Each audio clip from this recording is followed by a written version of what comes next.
Highbridge, a division of Recorded Books, presents The Religion of Whiteness, How Racism Distorts Christian Faith, by Michael O. Emerson and Glenn E. Bracey II, read by Tom Parks. Publisher's Note. In this audio edition, you will hear references to figures present in the print and e-book formats of the book. Preface. The story we share in this book is a difficult one. It will be welcomed by some and rejected by others. We do not write this book with puffed-up chests.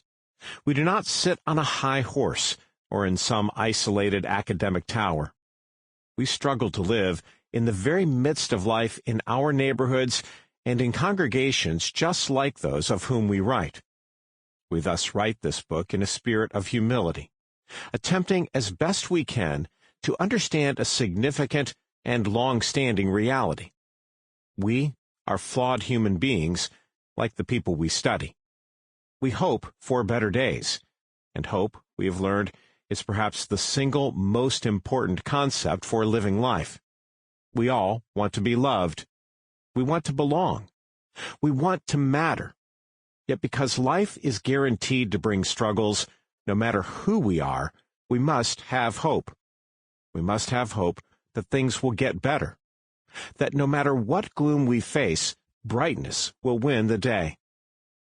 The journey to write this book has been like none other we have faced. Obstacles, delays, doubts, sickness, distractions, relational issues and challenges. Unless people encounter this book and discuss its arguments and findings, it was all for naught. So, if you listen to this book, we say, thank you. If you find ideas here to use in your own thinking and living, we celebrate. If you find work here to critique and improve upon and do exactly that, we celebrate. To get ever closer to truth and to move toward a world that actually finds ways to exist together fairly are goals worth the struggle. May we extend grace to one another as we stagger toward those goals. Chapter 1. The Issue. Race has always been central to the American story. For centuries, it has remained the central fault line along which American society is divided. And while many have fervently hoped that racism and racial injustice would recede from American life, the events of the past few years have dealt a near fatal blow to such hopes. Why won't racism and racial injustice just go away? Why have efforts to eradicate racism failed? Others have gone to great lengths to answer these questions. In this book, we propose a novel argument. They won't go away because race is tangled up with another crucial marker of American identity, religion. That is, race has become religionized in the United States.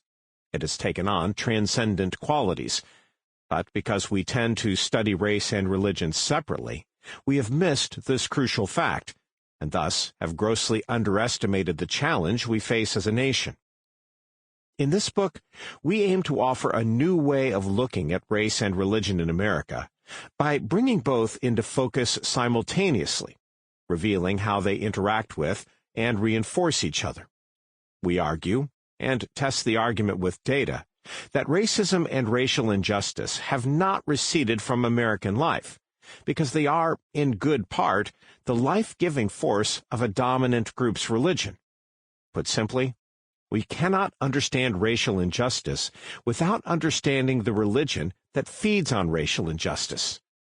As the noted Yale scholar Willie Jennings has argued, race in America is a form of religious faith, and we will never be able to understand or address it with the necessary knowledge, energy, or commitment until we comprehend its true architecture. The goal of this book is to understand that architecture, in the hope that such understanding can be the first step toward lasting change. The contrast. On a bright, crisp, and colorful Saturday morning in October 2020, we set out by car from Chicago, Illinois to Delavan, Wisconsin, a journey of about 100 miles. Fall had arrived after a long summer of racial tumult. The presidential election was on the horizon and on everyone's minds. A close friend of ours, a white member of an overwhelmingly white megachurch, had sent us a link to a sermon from another predominantly white church on the East Coast. He had prefaced it by saying something like, "I wanted you to know the issues that matter to me and my community." A long car ride was an excellent time to listen to the sermon, which was well over an hour long. So we tuned in. We'd later watch it on video as well. It was entitled The Election Sermon, and it focused on how Christians should think about issues facing the nation and how they should vote to be consistent with their faith. The pastor gave a repeated challenge. "Wake up!" He began, "I cannot be silent. I will not be silent, and neither should you. America needs to wake up, and it starts with the Church of Jesus Christ." There was a great deal of clapping from the congregation. He continued, "This is a battle. This is a war. This is not a game. It is a spiritual battle that we are facing for the heart and soul of America and for the heart and soul of the next generation. I have never felt as passionate for and concerned about America as I am today.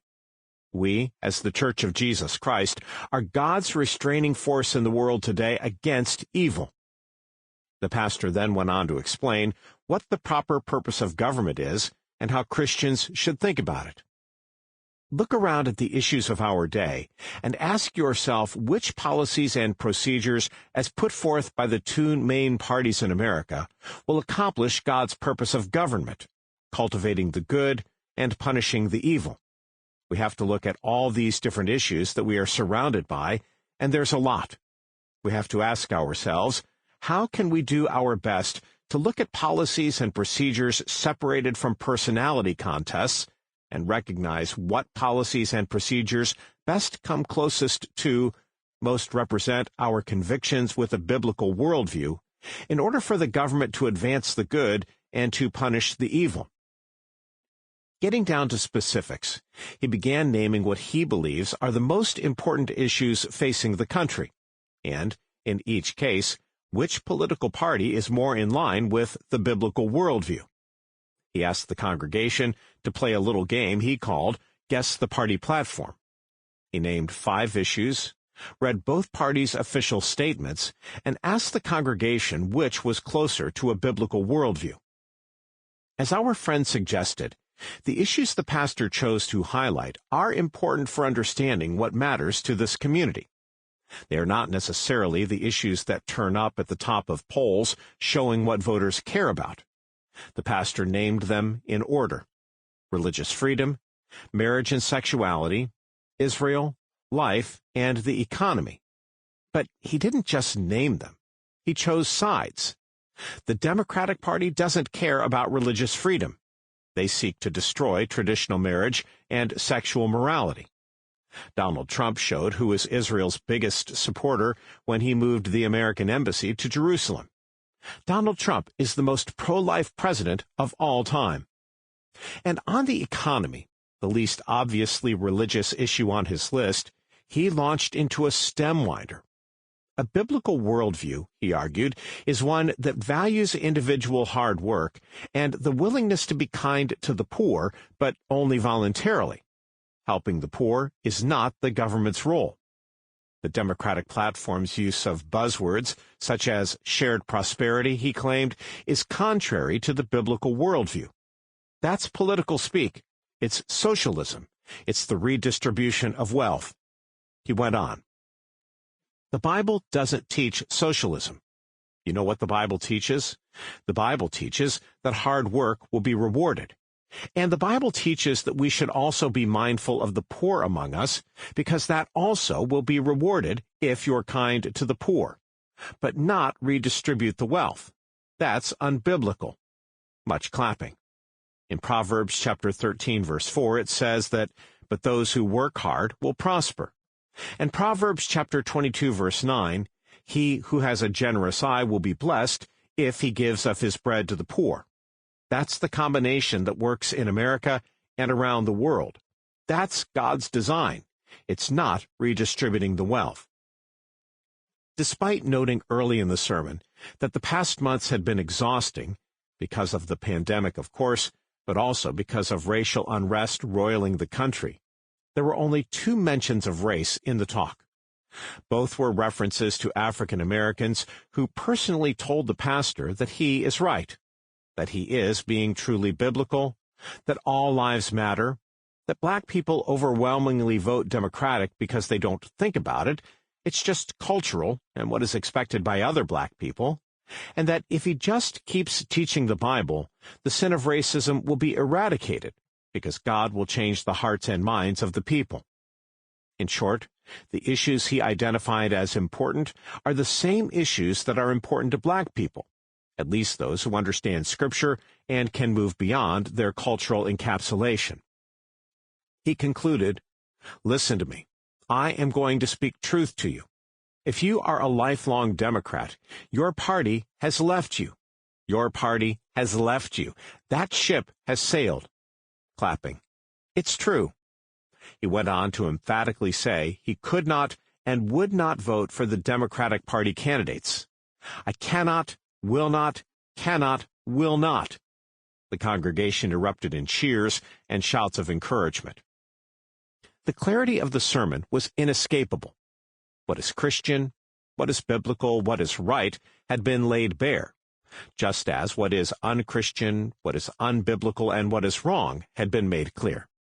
Republicans are the former, Democrats are the latter. Not surprisingly, 2 weeks later, white Christians overwhelmingly voted Republican for president and in most every other race across the nation. By the time we set out for the return trip to Chicago that evening, the weather had turned blustery and cold, with fallen leaves swirling in the darkness. Once again, a friend, this one African American, had some recommended listening for us. A new episode of the podcast, In the Light. And once again, we used our 100 miles of car captivity to listen in. Hosted by Dr. Anita Phillips, an African American Christian counselor, Instagrammer with well over 100,000 followers, and podcaster, the episode was entitled Betrayal. Phillips opened the podcast by telling listeners that the episode would focus on racial division within the church. She had been receiving an ever-growing number of requests from African Americans asking for prayer and counseling regarding the white-led, racially mixed churches they attend, and the completely absent or near-absent response to their lived experiences as black Americans. And the most heartbreaking elements of those talks have centered on the spiritual damage they have suffered. She then introduced the first of her 2 guests, a young African-American woman who had, until recently, been a worship leader in a white-led, racially diverse congregation. The guest, who grew up in a black church, was introduced as anonymous to protect her from backlash. She was asked to describe her experience in her most recent white-led church. The guest began by saying she continually noted she was not treated with gentleness or with grace. She said when she acted too black, as defined by the white leadership and members, she was told they find it distracting. She also said they continually questioned my character, saying I was calling attention away from where the focus should be. These repeated occurrences led her to question herself and her faith. She reported experiencing 9 separate anxiety attacks during her first year at the church. She became unsure of who she was or what she should be doing. Earlier that year, Ahmaud Arbery, an African-American man out for a jog, was murdered by 2 white men. The young woman said that this event had changed her, making her fearful for her safety. I was running 3 miles every morning, and I stopped being able to run. I was eating only once every 48 hours and sleeping maybe 2 hours a night. But at church, things seemed to be going along as usual, as if nothing had happened and the world had not changed. And I realized, oh yes, your white world hasn't changed. Everything is normal for you. That realization crushed her. It meant she and her white parishioners really were not in this struggle together. While the white congregants were going about their lives unchanged, the black community was grieving and hurting. This disconnect was deeply disturbing to the young woman. During this period, she had a severe anxiety attack while singing on stage with the worship team. It was embarrassing, and it felt like no one understood why I was losing it. After the service, there was a debrief meeting of the worship team. Still trying desperately to hold it together, she spent much of the meeting looking down at her phone. A short while later, she texted the worship leader to apologize for being out of it during the meeting, noting that she was experiencing an anxiety attack. Rather than show any concern, the worship leader simply told her perhaps she would do better if she were not on her phone during such meetings. She was devastated. She told Phillips that she began to spiral, feeling disoriented and confused. She realized that people at the church did not have her back. She felt isolated. Then came the murder of George Floyd. In an excruciating video that shocked the nation, Floyd was shown lying on the ground, pleading for mercy, as a white police officer kneeled on his neck. The officer's knee remained there for more than 9 minutes as Floyd's breath weakened. Soon, he was dead. Shortly thereafter, the young woman's church hosted a previously scheduled community night. She hoped desperately that the George Floyd atrocity would be discussed, that the pain would be acknowledged. It wasn't. There was no mention whatsoever. I hit a point where I said, "Okay, I can't do this anymore." She soon left the church, as did at least 8 other African Americans. She reflected on her time at the church. When they want diversity and representation in the choir, we are valued. But the moment we use the same voices to talk about Trump or other issues, then those voices need to be silenced immediately, and we are no longer welcomed in this space. The moment that I started discussing, "Hey, this is racist behavior," it was, "Hey, you cannot be part of teams anymore." She went on, "I spent the past 5 years serving and submitting. I had the hope that we can talk about and learn from this, the events of that summer. I was brewing with hope. God wants to deal with this. But then it gets smacked down by this ancient principality of white supremacy. So many people are submitted to this principality. I am a person of hope. I wanted fiercely to stay. I wanted to be there when we all got it. But in therapy, I realized the cost was too high to my health. Now that I have left, I am ostracized, and it hurts." Phillips asked her how she was doing now. "Spiritually, I don't want to talk about Jesus or church." Crying, "I know what I know. The truth is unchanging, but I don't have a desire to interact. I don't want to go to a church. I don't want it at all." After saying goodbye to the guest, Phillips addressed the audience directly. "We need to name this type of trauma," she told them. "It needs to be given a language." She noted that what is happening is something beyond racial trauma, something beyond religious trauma, and something beyond their overlap. It is a unique, egregious phenomenon. It is what she calls betrayal trauma. Taken from the work of psychologist Jennifer Fried, it can be defined thusly.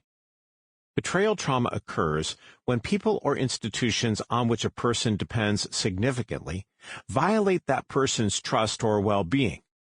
The degree to which a negative event represents a betrayal by a trusted, needed other will influence the way in which that event is processed and remembered. Because so many African Americans are so deeply spiritual, Phillips told her audience, to be racially and religiously traumatized constitutes a betrayal by a needed other. We need each other. Here where race, religion, and betrayal overlap, we find the language for this deep pain shaking too many of us. The trauma is real and worthy to be given voice. What does it mean? In the course of one round trip on one October day, we experienced 2 distinct visions of race and faith in American life. They hardly encapsulate the entire range of views on these subjects, but they do reveal the vast gulf separating people who ostensibly share the same faith. But this book is not about the gulf. It is about the deep damage it is doing to human beings, warping people, communities, and the nation. It is about what we describe as the grand betrayal perpetrated by many white Christians, overwhelmingly concerned with their own within-group issues and position, against Christians of other racial and ethnic backgrounds. It is about how and why many white Christians are rejecting their Christian family and the severe consequences that follow for the entire nation. This is not a blame game book. This is a book about naming reality, the architecture of race and religion, with the hope of changing it. We will explore the gravity of the betrayal and ask why so many white Christians engage in it. Our answer is that many white people have an additional faith that serves to distort their Christian faith, what we call the religion of whiteness. We will not argue, as some have, that white Christianity is different from other forms of Christianity. Nor will we claim that white Christianity has racial prejudice or racism embedded within it. Various powerful metaphors have been offered for this view, from the two going hand in hand, to racism being part of Christianity's DNA, to it being baked into the cake, to faith serving as a parasitic host. And we will not be making the claim sometimes made by still others, that Christianity is merely a cover for a political movement. These claims, while they call attention to a vitally important issue, do not quite capture what we believe is actually occurring. Rather, we argue that most white Christians in the United States, our best estimate based on empirical data is 2/3, are faithfully following what amounts to, in effect, a competing religion, or sect, or creed. This religion, the religion of whiteness, distorts people's Christian commitments and raises race to creedal status over other aspects of historical Christianity. Once we come to see this competing religion for what it is, things that might have seemed confusing begin to make perfect sense. The seemingly endless contradictions disappear, and we begin to see racial injustice in a whole new light, which is, hopefully, a step toward overcoming it. In short, we argue in this book that the problem of racial injustice in the United States cannot be addressed until we understand that we are not merely dealing with interpersonal racism or material racism or Christian nationalism or the Christian right. These all matter in vitally important ways, and we take them seriously. But we argue that something even larger is occurring, and that something larger, that race is religionized and how it is so, must be understood before progress can be made. What comes next? We begin by exploring the betrayal as it is described by Christians of color. The stories we heard were remarkably consistent and incredibly powerful. The openness of those we interviewed and of Christians from previous eras paints a clear picture of hurt and confusion and the real price paid by some just for living in America. In Chapter 3, we seek to understand why such realities occur. Building upon theory, we propose the answer is the religion of whiteness, a powerful intruder within portions of American Christianity with many millions of followers. This religion has its own unique beliefs, practices, sacred symbols, and organizations. What is more, this religion affects more than just churches. It drives the nation's politics, divides families, and is especially harmful to communities of color. In Chapters 4 through 6, using national survey data, in-depth interviews, and focus group results over several years of study, we both test our explanation and reveal how the religion of whiteness distorts the practice of traditional Christianity for millions of Americans. We find that the religion of whiteness has two distinct but mutually constitutive groups, what we call the white veil and the white might groups. These two groups work to defend and uphold the religion of whiteness, at great cost to any who do not follow the religion, including white non-followers. In the concluding chapter, we consider the meaning of the book's argument and findings. Recognizing the realities of spiritualizing race and the formation of an entire religion from it is necessary for healing America's vexing racial divisions and inequities. If people and their organizations hope for racial justice and unity, and desire to navigate the very many contentious issues of the nation, they must confront the distorting power of the religion of whiteness. We conclude with a suggested path for doing exactly that. Chapter 2. Betrayal Trauma. Stories of Rejection. The U.S. Army is large and complex, with layer upon layer of hierarchy. In modern times, the Army's most fundamental combat unit is the brigade, which can range in size from 1,000 to over 5,000 soldiers. We will zero in on the 49th Brigade Combat Team led by Colonel Williams, which received a special assignment.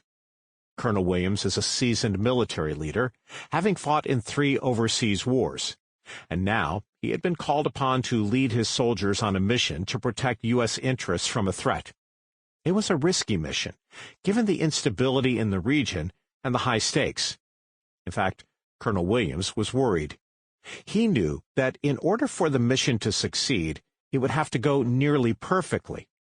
His troops would need to be at peak performance, working together with unified mission and purpose. Colonel Williams's brigade is organized into 5 battalions, Battalion 1 through Battalion 5, each with 1,000 soldiers and each commanded by a lieutenant colonel. Shortly after learning of the brigade's mission, Colonel Williams called a meeting of his lieutenant colonels. He described the mission, its many challenges, and the need to be fully in unison if they were going to accomplish their goal.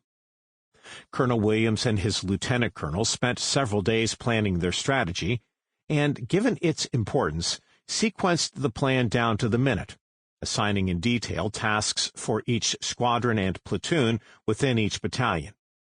Once they had finished their strategic planning, they then made backup plans to be activated should any steps along the way not go as planned. With just 2 weeks before they were to travel overseas to carry out the mission, training was intense and long. Soldiers were repeatedly led through enactments of real-life scenarios and tested for their ability to follow orders and make real-time adjustments on the ground as the situation dictated. They went through the strategy over and over and carried it out in trial runs. Thousands of soldiers, through their intense training, came ever closer to working in unison, anticipating each other's moves. The soldiers were nervous, but given their plans and preparation, they seemed quietly confident as they boarded the Army planes to fly overseas. The mission would begin as soon as they landed, so both sleeping and preparing during the flight were imperative. The flight was 12 hours total, in many ways a short time, in other ways an eternity, especially given the growing nervousness the soldiers were experiencing, since most of them were about to engage in the first real combat of their lives. Several members of Battalion 5 began talking to each other during the flight. Perhaps it was the nerves, or perhaps it was ego, but the conversation among them began to focus on whether the mission could succeed and on the imminent risk to their lives. They also asked, if the mission were successful, whether they would receive their share of the recognition, because, in their minds, their battalion had been assigned the least glamorous, most dangerous work of any of the battalions. They began to question the intentions of the other battalions and their commanders. As can happen, groupthink quickly arose around the idea that the battalions, instead of working together, were in competition with each other. The soldiers in Battalion 5 began pointing out other instances in which they perceived members of other battalions being untrustworthy or reaching for recognition at Battalion 5's expense. No one is quite sure how or exactly when it happened, but the soldiers of Battalion 5 determined sometime before landing that they would not follow the intended strategy, which was to lead the charge once they arrived at the battle site. Instead, they would begin to lead the charge, then break off in different directions in the thick forest, leaving the other battalions to follow and take the brunt of the initial attacks. As the other battalions advanced, they would then Sample complete. Ready to continue?